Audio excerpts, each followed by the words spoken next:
Hello, dear listener. It's time for another story. Tonight's topic is going to be about something that's near and dear to everyone, some more than others.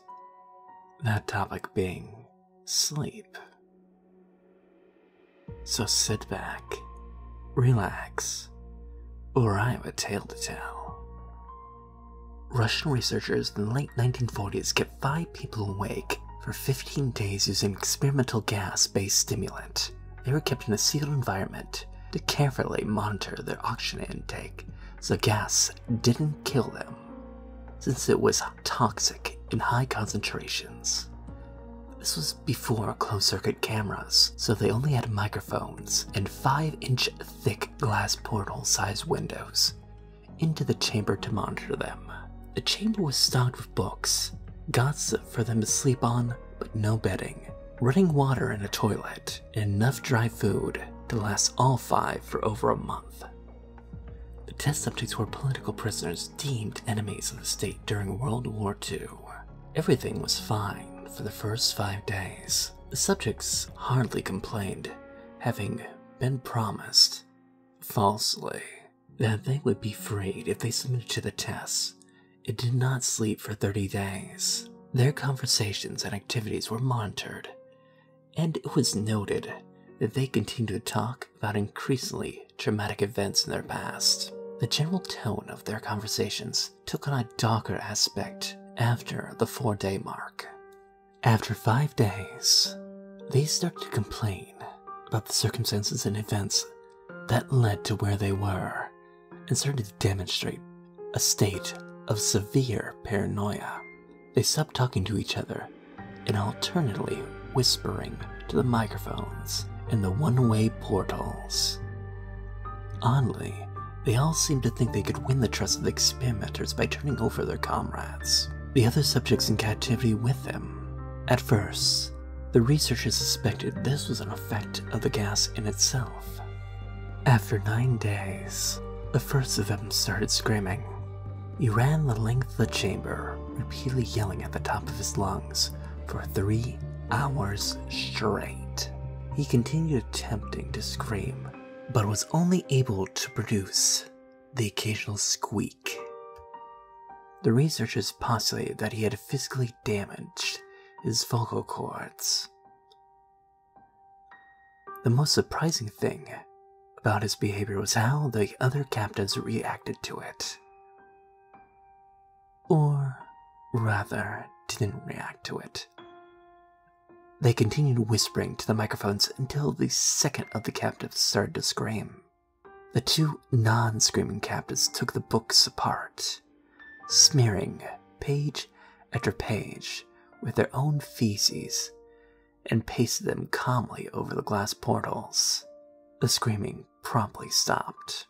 So did the whispering to the microphones. After 3 more days passed, the researchers checked the microphones hourly to make sure they were working, since they thought it was impossible that no sound could be coming from the 5 people inside. The oxygen consumption in the chamber indicated that all 5 must still be alive. In fact, it was the amount of oxygen 5 people would consume at a very heavy level of strenuous exercise. On the morning of the 14th day, the researchers did something they said they would not do to get a reaction from the captives. They used the intercom inside the chamber, hoping to provoke any response from the captives. They were afraid they were either dead or vegetables. They announced, "We are opening the chamber to test the microphones. Step away from the door and lie flat on the floor, or you will be shot. Compliance will earn one of you your immediate freedom." To their surprise, they heard a single phrase in a calm voice, responding, "We no longer want to be afraid." Debate broke out among the researchers and the military forces funding the research. Unable to provoke any more response using the intercom, it was finally decided to open the chamber at midnight on the 15th day. the chamber was flushed of the stimulant gas and filled with fresh air, and immediately the voices from the microphones began to object. 3 different voices began begging, as if pleading for the life of their loved ones, to turn the gas back on. The chamber was open, and the soldiers were sent in to retrieve the subjects. They began to scream louder than ever, and so did the soldiers when they saw what was inside. 4 of the 5 subjects were still alive, although no one could rightly call the state that any of them were in life. The food rations past day 5 had not been so much as touched. There were chunks of meat from the dead test subjects' thighs and chest stuffed into the drain in the center of the chamber, locking the drain, allowing for 4 inches of water to accumulate onto the floor. Precisely how much of the water on the floor was actually blood was never determined. All 4 subjects also had large portions of their muscle and skin torn away from their bodies. The destruction of flesh and exposed bones on the fingertips indicated the wounds were inflicted by hand, not by teeth, as the researchers initially thought. Closer examination of the position and angles of the wound indicated that most, if not all, were self-inflicted. The abdominal organs below the rib cages of all 4 test subjects had been removed, while the heart, lungs, and diaphragm remained in place.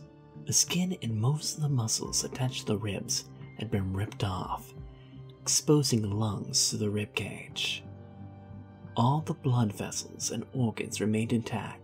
They had just been taken out and laid on the floor, fanning out around the eviscerated but still living test subjects. The digestive tracts of all 4 could be seen to be working. It quickly became apparent that what they were digesting was their own flesh that they had ripped off and eaten over the course of days. Most of the soldiers were Russian special operatives at the facility, but many still refused to return to the chamber to remove the test subjects. They continued to scream to be left in the chamber, and alternately begged and demanded the gas be turned back on, lest they fall asleep. To everyone's surprise, the test subjects put up a fierce fight in the process of being removed from the test chamber. One of the Russian soldiers died from having his throat ripped out. Another was gravely injured by having his testicles ripped off and an artery in his leg severed by one of the subject's teeth. Another of the 5 soldiers lost their lives, if you count the ones that committed suicide in the weeks following that incident. In the struggle, one of the 4 living test subjects had his spleen rupture and he bled out almost immediately. The medical researchers attempted to sedate him, but saving him proved impossible. He was injected with more than 10 times the normal human dose of morphine, and still he fought like a cornered animal, breaking ribs in an arm of the doctor.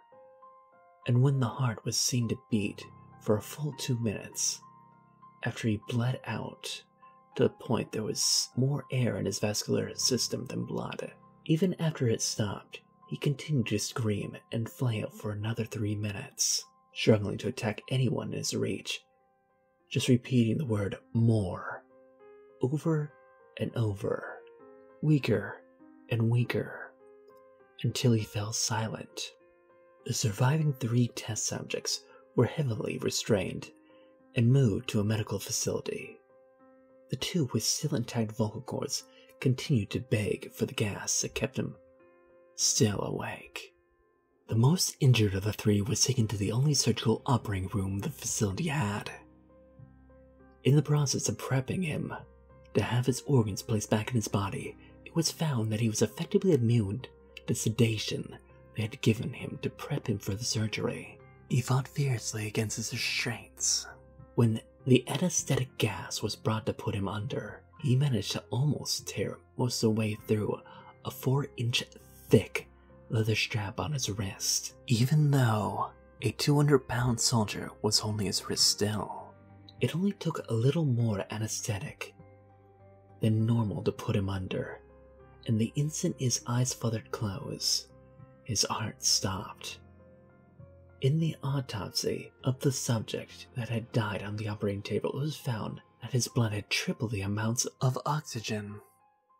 His muscles that were still attached to his skeleton were badly torn, and he had broken 9 of his bones in the struggle not to be subdued.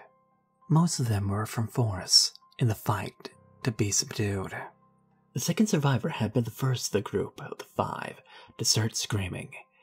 His vocal cords had been destroyed, and he was able to beg or object to the surgery. He only reacted by shaking his head violently in disapproval when the anesthetic gas was brought near him. He shook his head, yes, when someone suggested, reluctantly, that they should try the surgery without anesthetic. He did not react for the entire 6-hour procedure of replacing his abdominal organs and attempting to cover them with what remained of his skin. The providing soldier stated repeatedly that it should be medically possible for the patient to still be alive.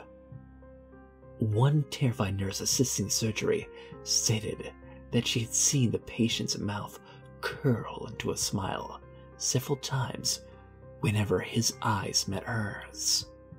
When the surgery ended, the subject looked at the surgeon and began to wheeze loudly, attempting to talk while struggling. Assuming this might have been something of drastic importance, the surgeon had a pen and pad fetched so the patient could write this message. It was simply, "Keep cutting." The other 2 subjects were given the same surgery, both without anesthetic as well, although they had been interjected with a paralytic for the duration of the operation. The surgeon found it impossible to perform the operation while the patients laughed continuously. Once paralyzed, the subjects could only follow the attending researchers with their eyes. The paralytic cleared their systems in an abnormally short period of time, and they were soon trying to escape their bonds. The moment they could speak again, they were asking for the stimulant gas. The researchers tried asking why they had injured themselves, why they had ripped out their own guts, and why they wanted to be given the gas again. Only one response was given: "I must remain awake." And all 3 subjects' restraints were reinforced, and they were put back in the test chamber, awaiting determination of what should be done with them.